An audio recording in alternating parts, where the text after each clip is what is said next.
pala yung DTF printer dito sa Felix.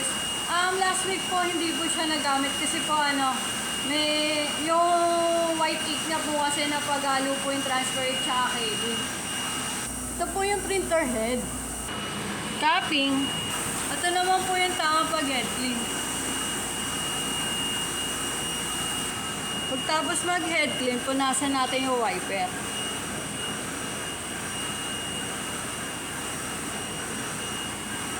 Ito naman po yung tamang pag-nozzle. Pindutin po natin itong nozzle test.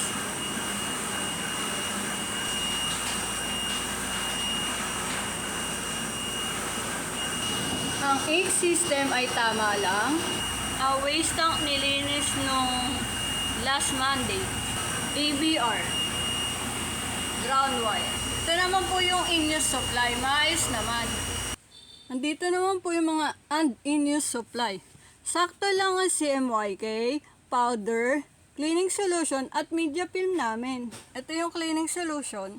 Yellow, black, cyan, at magenta. Ito naman po yung DTF powder. Ito naman po yung DTF film. Ito naman po yung white ink.